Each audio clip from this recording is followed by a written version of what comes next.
Père, nous te rendons grâce, nous te disons merci pour l'obéissance de tes enfants. Car Père, c'est toi qui nous as convoqués encore ce soir. Tu nous as convoqués pour nous approuver de ton eau qui est si bonne, de ta parole merveilleuse. Père, nous nous attendons encore à toi ce soir. Père, glorifie-toi à présent au milieu de nous. Nous te soumettons tous les cœurs de tous les frères, de toutes les sœurs. Nous te soumettons cette séance de travail. Nous te soumettons la connexion Internet. Nous te soumettons toutes choses, ô Père de gloire. Donne-nous, Père, de rester concentrés. Donne-nous, Père, de n'avoir les yeux rivés que sur toi. Que les yeux ne soient pas portés sur celui qui préside, ô Père, à cette réunion. Que les yeux ne soient pas portés sur les commentaires des frères et des sœurs, mais que nos yeux soient arrivés uniquement sur toi. Père, glorifie-toi puissamment à présent au milieu de nous. Fais ton œuvre, Père, avec perfection à présent. Que toute la gloire te revienne au nom de Jésus-Christ de Nazareth. Amen. Amen. Amen. Amen. Amen. Amen. Amen.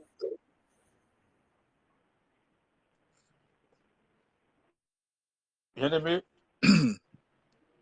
nous sommes engagés tous ensemble dans un processus de transformation. Et nous sommes tous en route pour le réveil. Et le réveil nécessite quelques dispositions. Il y a quelques jours de cela, lorsque notre frère Jacques a eu la charge de présider à l'une de nos réunions, il a abordé un sujet très important, sujet qui avait pour thème la prière. Sujet qui avait pour thème la prière. Et ce jour-là, nous avons été richement bénis de la part de notre Seigneur Jésus-Christ. Je vous propose que nous retournions encore à ce thème, parce que ce thème est tellement important pour l'Église de la fin des temps, que nous ne pouvons pas survoler comme ça ce sujet. C'est vrai, ce soir, nous n'avons pas la prétention de pouvoir épuiser le sujet relatif à la prière, mais je voudrais qu'ensemble, nous allions voir un modèle de prière efficace. Un modèle de prière efficace. Et pour ce faire, je vous invite à tous prendre vos Bibles et d'aller tous dans le livre de 1 Samuel. 1 Samuel. 1 Samuel.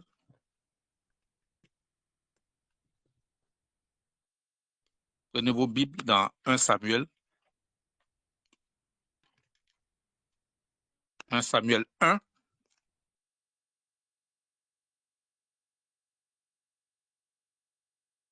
Du verset 1 au verset 19. 1 Samuel 1.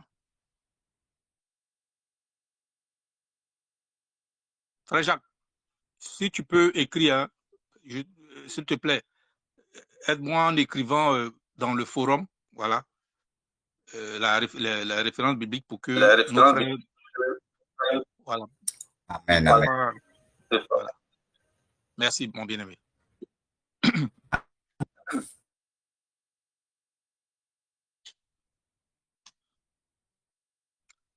1 Samuel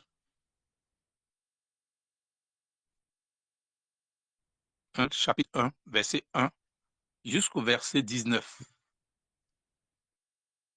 Si vous y êtes, je vais demander à notre frère Marc Arthur de nous aider dans la lecture.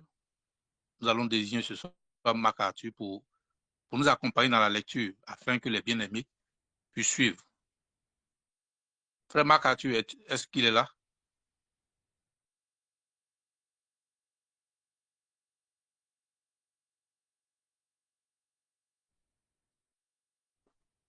J'ai l'impression que nous avons un souci avec le frère Marc Arthur.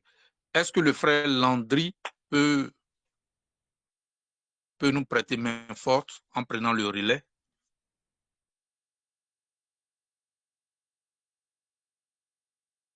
J'espère que je me fais entendre, mes frères.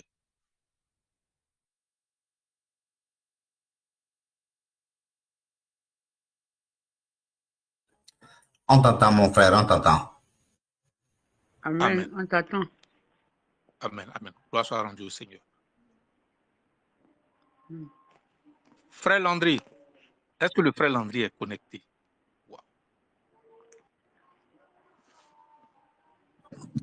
Oui, Le je suis frère connecté. Landry est Je connecté. suis connecté. Amen. Hein. Il est là. Je suis Ok. connecté. D'accord. C'est mon téléphone. 1 Samuel. 1 Samuel 1, 1 Samuel chapitre 1, du verset 1 au verset 19. Il y avait un homme. Amen. Vas-y, mon frère. Amen. Il y avait un homme de Rathanaïm, Kophim, de la montagne d'Éphraïm. Il s'appelait Elkana, fils de Yoroam, fils d'Elium, fils de Tohu, fils de Koul,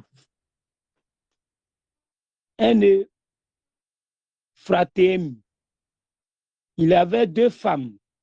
L'une s'appelait Anne et la seconde Pélina. Pélina avait 2 enfants. Anne n'avait pas.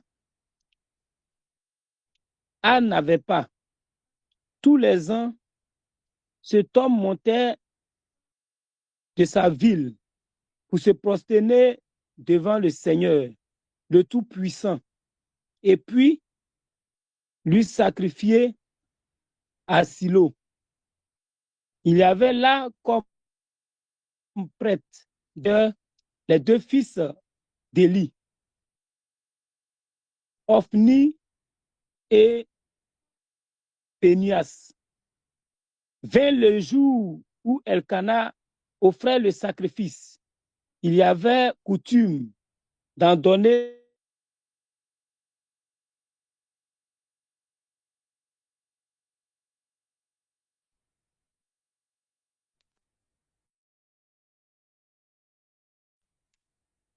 Nous avons un souci avec notre frère Landry. Nous ne des parvenons pas à parts l'entendre. à sa femme Pélina et à tous les fils et filles.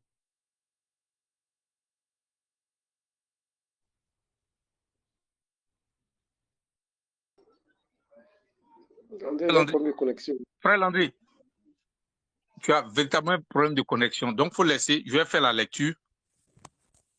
Merci, mon frère. Merci parce que ta connexion vraiment te fatigue. Donc, permets que je prenne le relais. Voilà, je vais faire la lecture. Amen. Amen. Merci. Merci, mon bien-aimé. Merci. Il y avait un homme de Ramathaïm, Sophim, de la montagne d'Éphraïm, nommé Elkana, fils de Jéroam, fils d'Eliou, fils de Tohu, fils de Souf, fils Éphrasien, pardon. Il avait 2 femmes, dont l'une s'appelait Anne et l'autre Pénina. Pénina avait des enfants, mais Anne n'en avait point. Chaque année, cet homme montait de sa ville à Silo pour se prosterner devant l'Éternel des armées et pour lui offrir des sacrifices. Là se trouvaient les 2 fils d'Élie, Ophni et Phiné, sacrificateurs de l'Éternel. Le jour où Elkana offrait son sacrifice, il donnait des portions à Pénina, sa femme, et à tous les fils et à toutes les filles qu'il avait d'elle. Mais il donnait à Anne une portion double, car il aimait Anne, que l'Éternel avait rendue stérile. Sa rivale lui prodiguait des mortifications pour la porter à s'irriter de ce que l'Éternel l'avait rendue stérile. Et toutes les années, il en était ainsi, chaque fois qu'Anne montait à la maison de l'Éternel, Pénina la mortifiait de la même manière. Alors, elle pleurait et ne mangeait point. Elkana, son mari, lui disait, Anne, pourquoi pleures-tu et ne manges-tu pas? Pourquoi ton cœur est-il attristé? Est-ce que je ne vaux pas pour toi mieux que 10 fils? Anne se leva après que l'on eut mangé à Silo. le sacrificateur Élie était assis sur un siège près de l'un des poteaux du temple de l'Éternel. Et l'amertume dans l'âme, elle pria l'Éternel et versa des pleurs. Elle fit un vœu en disant, « Éternel des armées, si tu daignes regarder l'affliction de ta servante, si tu te souviens de moi et n'oublie point ta servante, et si tu donnes à ta servante un enfant mâle, je le consacrerai à l'Éternel pour tous les jours de sa vie, et le rasoir ne passera point sur sa tête. » Comme elle restait longtemps en prière devant l'Éternel, Élie observa sa bouche. Anne parlait dans son cœur et ne faisait que remuer les lèvres, mais on n'entendait point sa voix. Élie pensa qu'elle était ivre et il lui dit, « Jusqu'à quand seras-tu dans l'ivresse? Fais passer ton vin. » Anne répondit, « Non, mon Seigneur, je suis une femme qui souffre en son cœur et je n'ai bu ni vin ni boisson enivrante. Mais je répandais mon âme devant l'Éternel. Ne prends pas pour une femme pervertie, ne prends pas ta servante pour une femme pervertie, car c'est l'excès de ma douleur et de mon chagrin qui m'a fait parler jusqu'à présent. » Élie reprit la parole et dit, « Va en paix, et que le Dieu d'Israël exauce la prière que tu lui as adressée. » Elle dit, « Que ta servante trouve grâce à tes yeux. » Et cette femme s'en alla, elle mangea, et son visage ne fut plus le même. Elles se levèrent de bon matin, et après s'être prosternées devant l'Éternel, ils s'en retournèrent et revinrent dans leur maison à Rama. Que le Seigneur vous bénisse. Amen, amen, amen. Amen. Mais bien aimé, comme je vous l'ai dit, d'entrée de jeu, Amen, amen. nous sommes rentrés dans une nouvelle ère de notre vie, de la vie même de l'Église en général. Parce que nous sommes à l'aube du glorieux réveil que le Seigneur a promis à l'Église. Et nous savons que le réveil, c'est quelque chose qui se prépare dans la prière. Aucun réveil ne s'est jamais réalisé sans la prière, sans une armée de combattants, sans une armée de veilleurs, sans une armée vraiment de personnes rompues à la guerre spirituelle. Or, la guerre spirituelle se fait par la prière. Et c'est ce pourquoi aujourd'hui, j'ai choisi cette portion de l'Écriture afin de nous présenter à tous un modèle de prière que nous pouvons utiliser pour vraiment crier au Seigneur avec efficacité, de sorte à ce que le réveil qui nous a été promis puisse effectivement venir. Et donc, j'ai choisi particulièrement cette histoire parce que nous la connaissons un peu tous, mais c'est un modèle magistral de prière. Anne est restée dans les annales de l'histoire, tant chez les Hébreux même que chez nous, les chrétiens, à cause de la Bible. Parce que Anne est cette femme-là qui a montré que prier se fait avec un art. Et c'est cet art-là que nous allons explorer aujourd'hui. Vous pourrez comprendre que nous nous trouvons ici avec Anne, qui est une coépouse, donc qui est un mari qui a 2 femmes.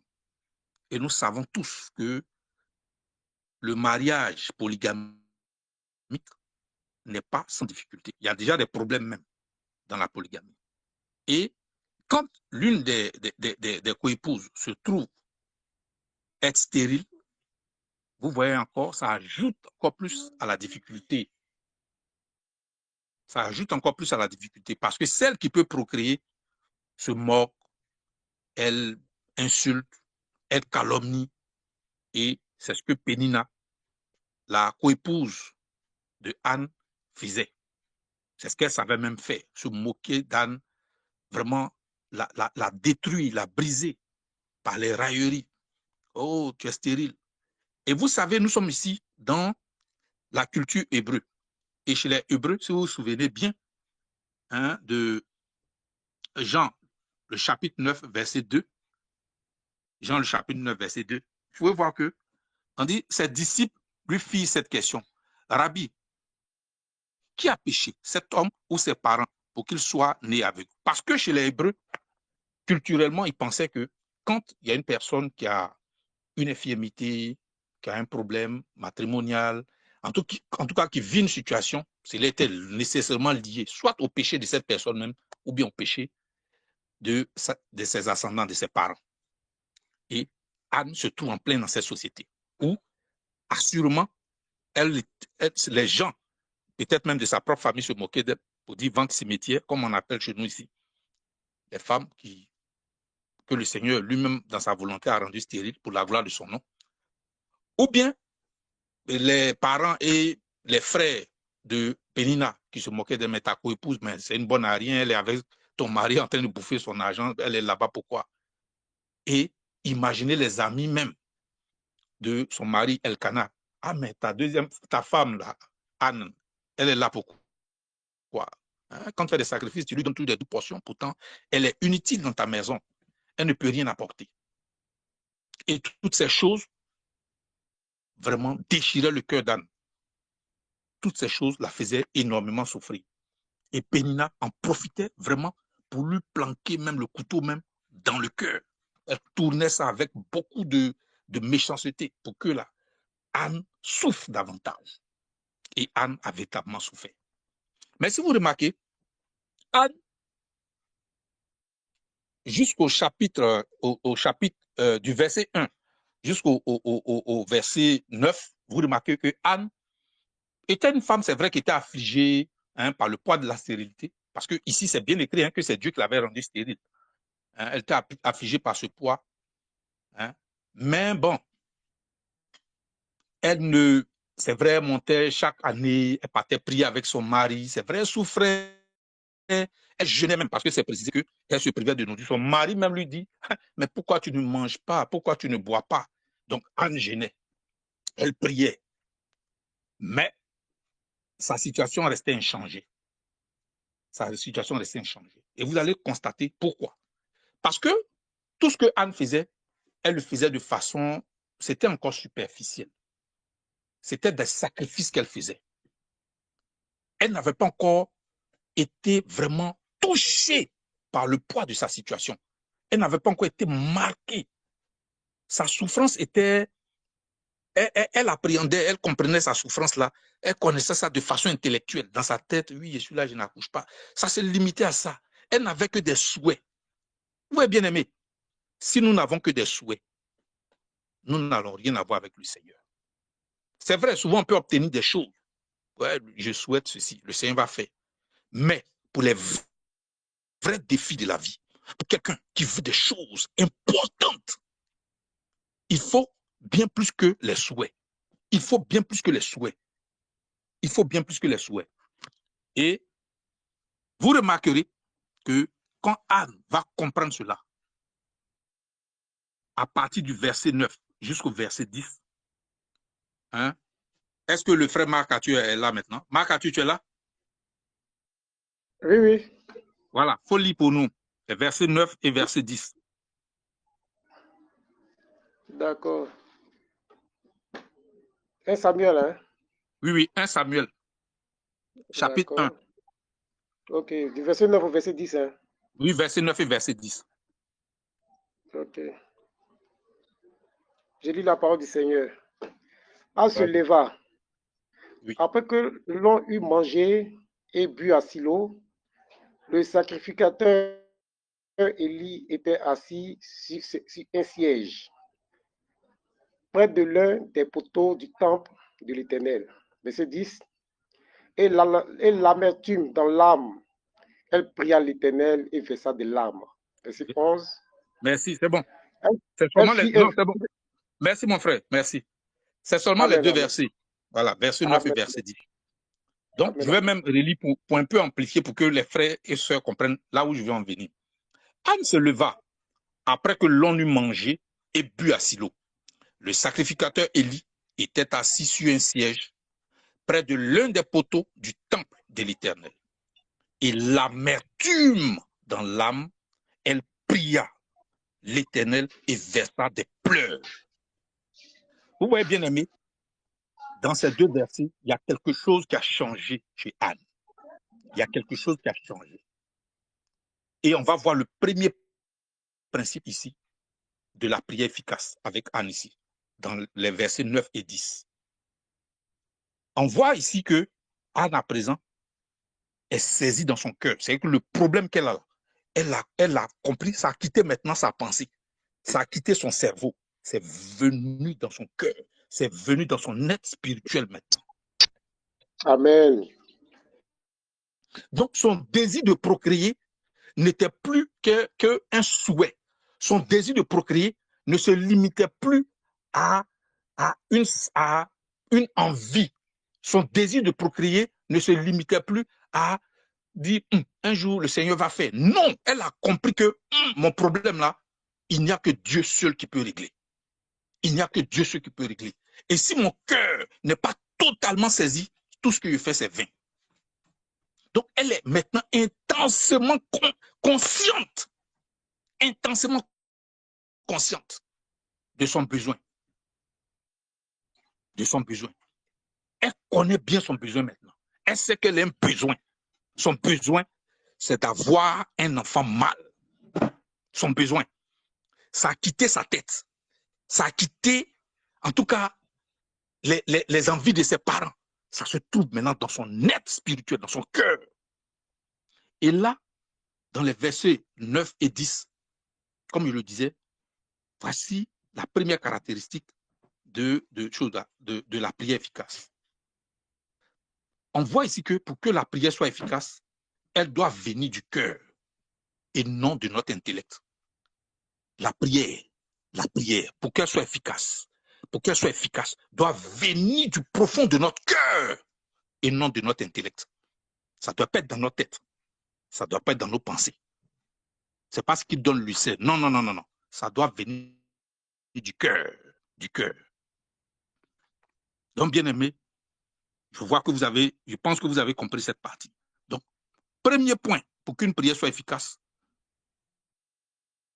cette prière ne doit pas venir de notre intellect, ne doit pas nous être communiquée par nos pensées, mais ça doit venir du plus profond de notre cœur, de notre être spirituel.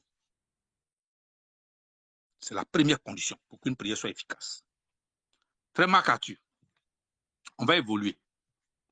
Lis pour nous le verset 11. Seulement le verset 11 ne dépasse pas. Le verset 11 seul. Ok. Elle fit un vœu en disant, Éternel des amis, si tu daignes regarder l'affliction de ta servante, si tu te souviens de moi, du point ta servante, et si tu donnes à ta servante un enfant mâle, je te consacrerai à l'Éternel pour tous les jours de sa vie. Et le rasoir ne passera point sur sa tête.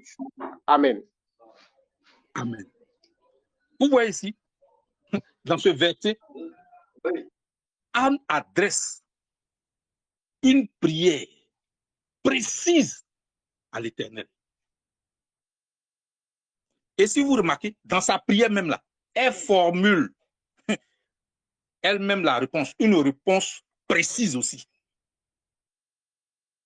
Si tu daignes regarder à l'affliction de ta servante, si tu te souviens de moi et n'oublie point ta servante, et si tu donnes à ta servante un enfant mâle, je le consacrerai à l'Éternel pour tous les jours de sa vie, et le rasoir ne passera point sur sa tête.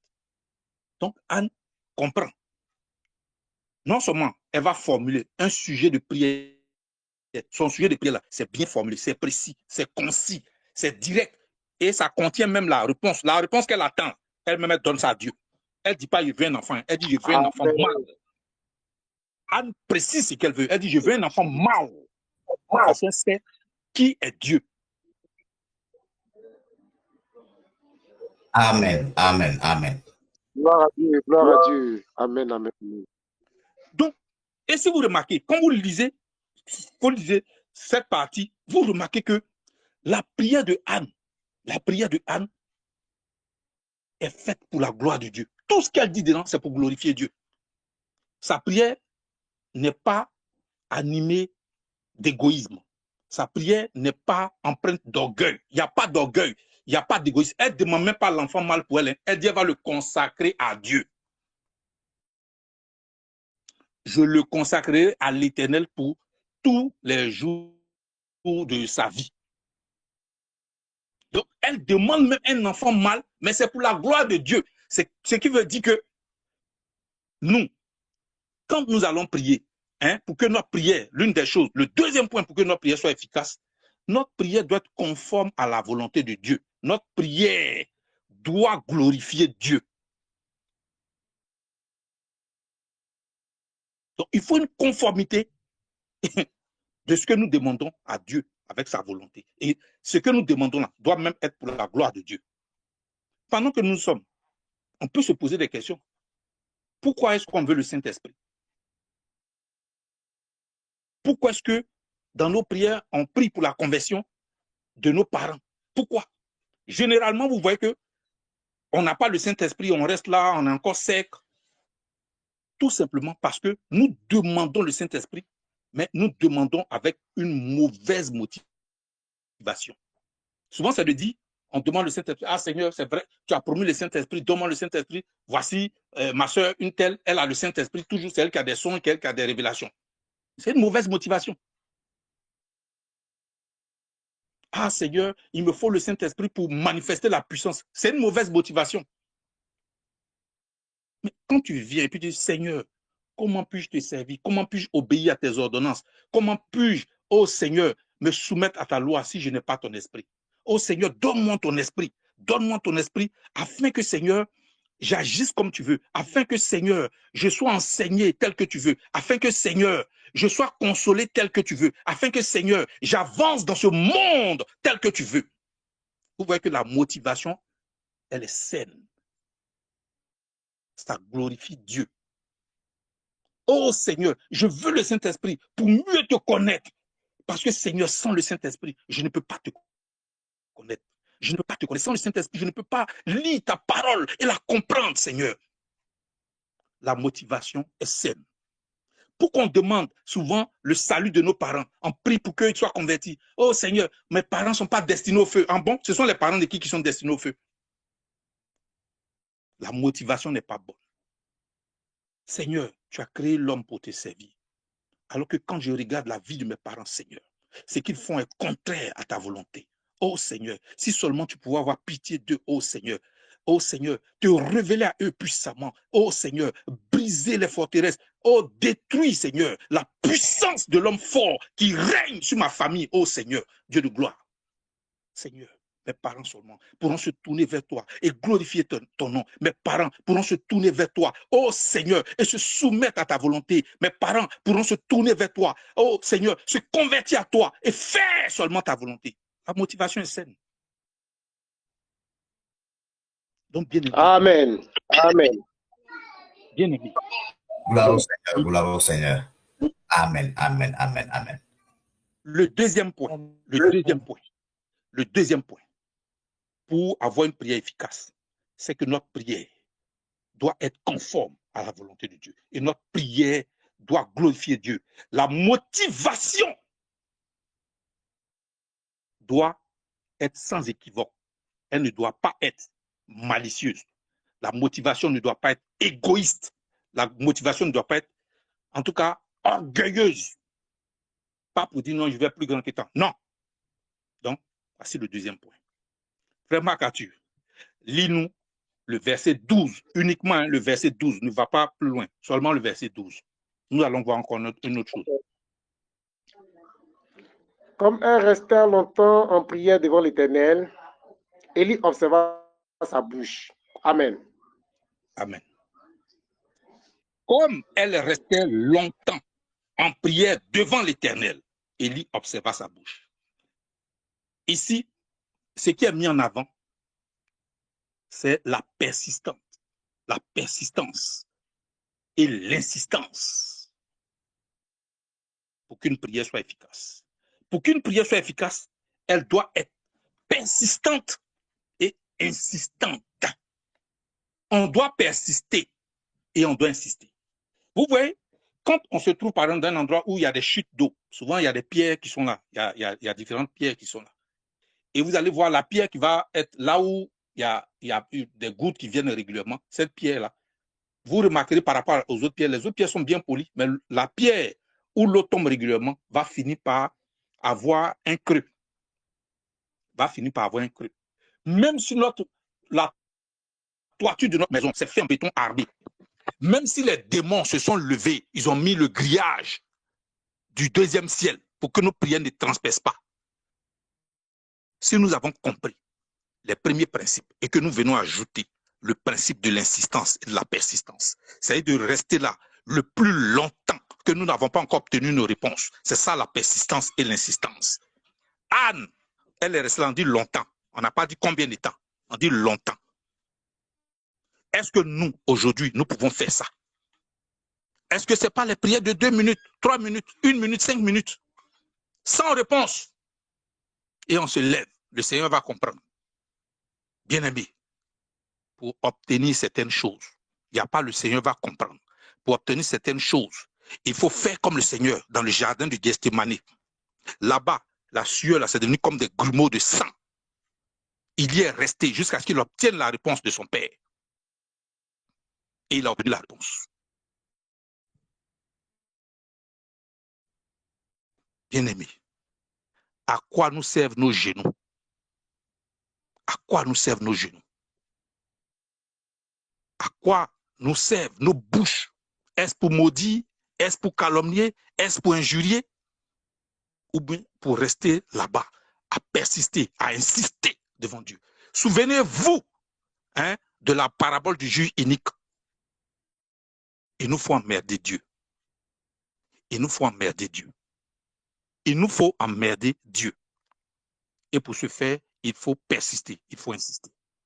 Donc, ça, c'est le troisième caractère pour qu'une prière soit efficace. Frère Marc Arthur, lis-nous le verset 13. Uniquement le verset 13. 13. Oui. Amen, amen.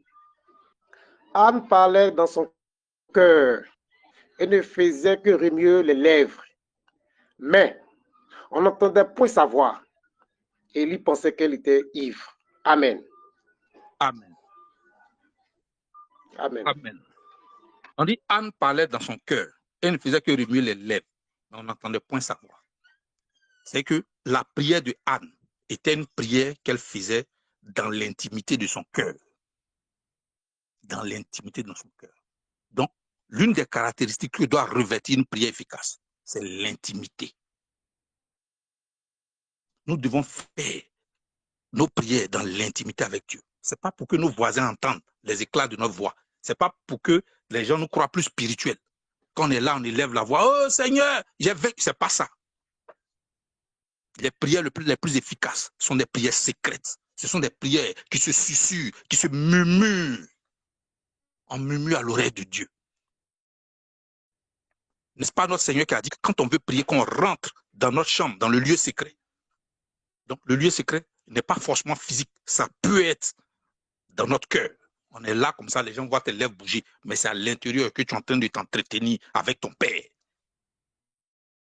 Donc, l'une des caractéristiques de la prière efficace, c'est l'intimité. C'est l'intimité. Amen, amen, amen, amen. Frère, lis pour nous les versets 14 et 16.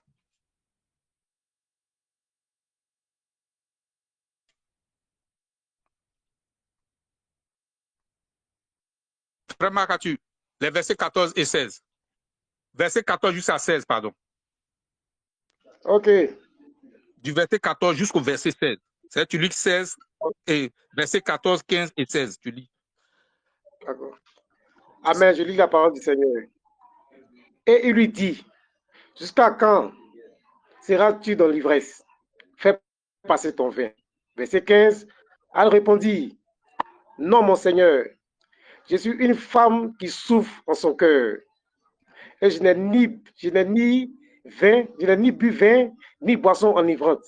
Mais je répandais mon âme devant l'Éternel. Verset 16.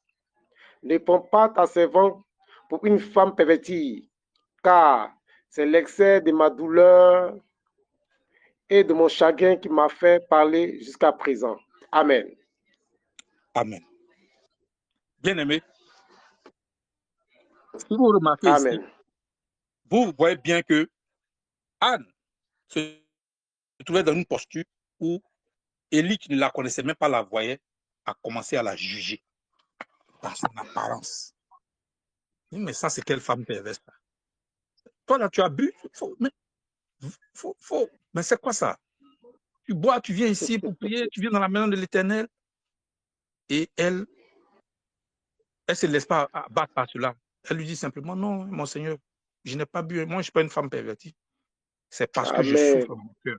Et je suis venu parler à mon Dieu. Je suis venu parler de ma situation à mon Dieu. Donc, bien aimé, quand vous allez rentrer dans cette dimension de la prière fervente, de la prière efficace, vos proches vont vous juger. Les gens vont vous dire, toi là, tu jeûnes trop. Parce que si vous remarquez, Anne était en jeûne. Elle était en jeûne. Elle n'a pas mangé comme elle bu. Hein. Elle était en jeûne. Donc les gens vont dire, mais c'est quelle apparence ça? Mais Jacques, mais Jacques, quand tu es venu, mais tu es maigre, Jacques, c'est quoi ça? Donc c'est votre Jésus là, c'est ça là? Les gens diront toutes ces choses. Les gens vont te dénigrer. Ah, mais toi là, tu dis que tu es en Jésus depuis. Comment tes jours sont partis? Donc c'est à cause de ça, tes cheveux ont blanchi, quand tu es tout le temps tes mains voiles sur ta tête. Amen, amen. Amen, amen. Hein? Donc, une prière, pour être efficace, fait fi des dénigrements des autres. Elle ne se soucie pas de ce que les autres disent. Parce que celui qui répond à la prière efficace, c'est celui qui a assis sur le trône de gloire. C'est Jésus-Christ. Ce n'est pas un homme. Parce que Satan va utiliser les hommes pour te déstabiliser. Ça peut être par n'importe quel type de remarque. Oh, tu es maigre. Oh, tu pries trop. Oh, tu jeûnes trop. Oh, tu fais ceci. Oh, toi-même, tu ne fréquentes plus la famille. Oh, tu ne viens plus aux réunions familiales. Les gens te diront ceci. Mais reste focalisé, comme Anne l'a fait, sur le Seigneur. Amen. Et à ceux qui ont de l'intelligence, donne la réponse qu'il faut. Ah, gloire à Jésus. Un autre critère pour une prière efficace. Quand on est dans la prière efficace, on ne se soucie pas de ce que pensent les gens. On cherche seulement à obtenir la réponse du Dieu de gloire. Frère, lis pour nous le verset 17 et le verset 18. Je lis la parole du Seigneur. Et lui reprit la parole et dit, va en paix, et que le Dieu d'Israël exauce la prière que tu lui as adressée. Elle dit, que ta servante trouve grâce à tes yeux. Et cette femme s'en alla. Elle mangea, et son visage ne fut plus le même. Amen. Amen. Bien-aimé, quelqu'un ne peut pas adresser une prière efficace à Dieu. Une prière qui vient du cœur et non de l'intellect à Dieu, sans qu'il y ait une réponse. Si vous remarquez, au verset 17, Élie, quand Anne lui donne la réponse, lui-même il comprend la situation. Et il adresse une bénédiction. Il bénit Anne. Amen, amen, amen. Anne venait de recevoir la réponse de Dieu là. C'est la bénédiction d'Élie là. C'était la voix de Dieu qui venait de donner la réponse à Anne. Donc, quand une prière est efficace, on obtient toujours une réponse. Et mieux, on sort de la prière efficace, toujours rassuré. On sort avec une assurance, sans commune mesure. Et on sort avec un changement dans notre état d'esprit. C'est ce que nous voyons. Elle dit, au verset 18, elle dit, que ta servante trouve grâce à tes yeux. Et cette femme s'en alla, elle mangea, elle a rompu son jeûne, elle mangea et son visage ne fut plus le même. Elle a changé, son état d'esprit a changé. Tout a changé parce qu'elle était maintenant rassurée.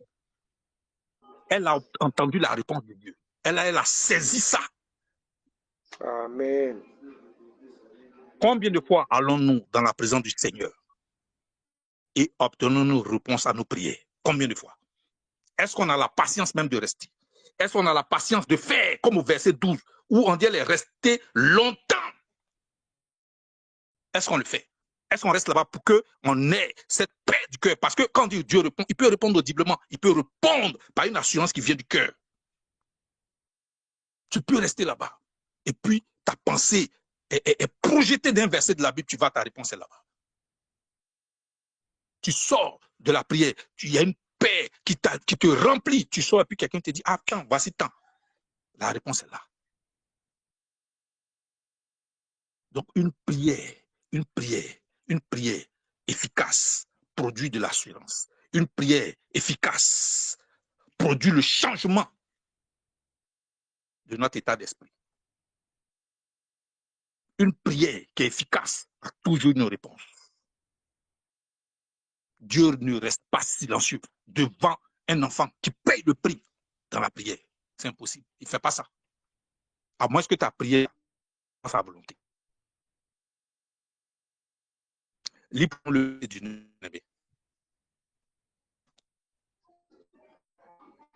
18. 19. Hmm. Et l'apôtre Seigneur, il se levait un bon matin. Et après se tenir devant l'Éternel, il retournait et vint dans la maison d'Ama. Bon. Anne, sa femme.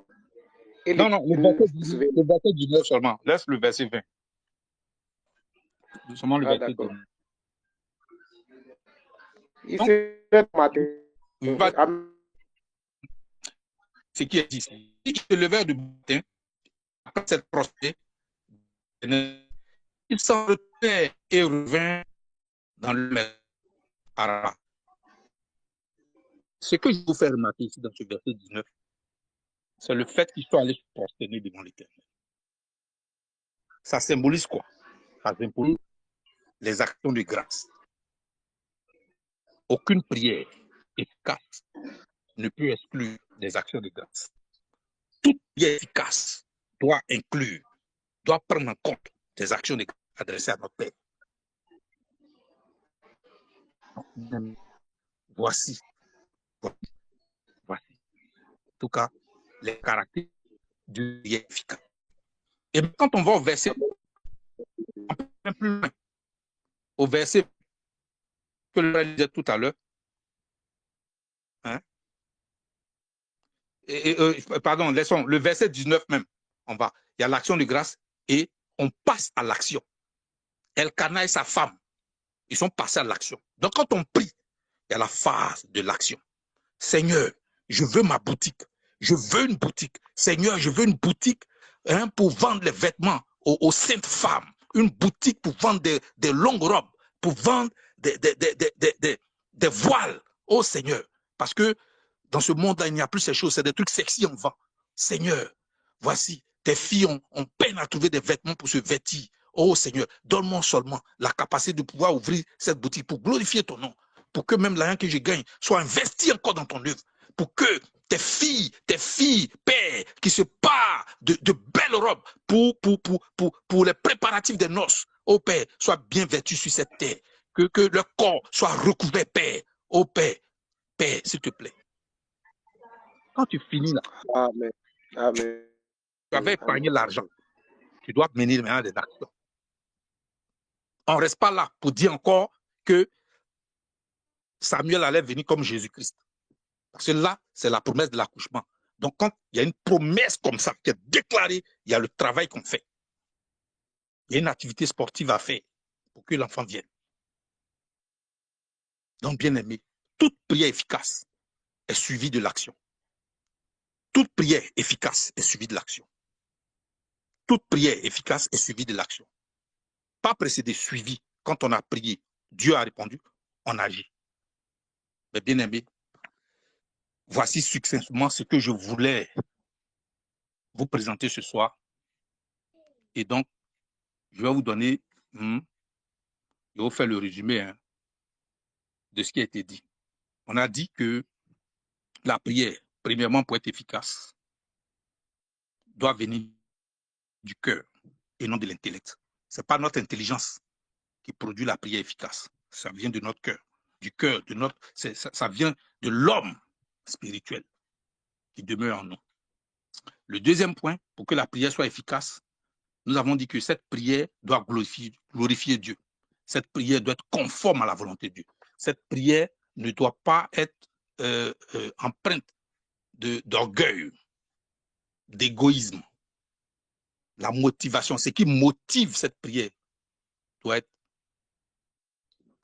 vraiment porté sur Dieu, tourné exclusivement vers la gloire de Dieu.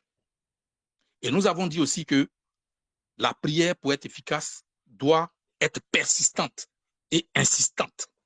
On doit persister, on doit y demeurer le plus longtemps possible. On ne doit pas prendre les raccourcis. Nous avons aussi dit que la prière, pour être efficace, doit se faire dans l'intimité avec Dieu. C'est dans l'intimité qu'on fait la véritable prière efficace avec Dieu. Nous avons dit aussi que la prière, pour être efficace, doit faire fi des dénigrements, des jugements des gens. Les quand dira-t-on, de tout sachant, ceux qui savent tout, on ne s'occupe pas d'eux. On reste focalisé sur celui qui répond aux prières. Nous avons dit par la suite que la prière efficace produit toujours de l'assurance. La prière efficace obtient toujours une réponse de la part de Dieu. La prière efficace change notre état d'esprit. Nous avons dit aussi que la prière efficace doit inclure des actions de grâce. Elle doit inclure des actions de grâce. Elle doit inclure des actions de grâce. Et après les actions de grâce, on passe à l'action. On passe à l'action. Donc, on fait la prière, puis on mène l'action. Bien-aimés, voici ce que j'avais à vous dire ce soir. Que le Seigneur vous bénisse. Que le Seigneur vous bénisse.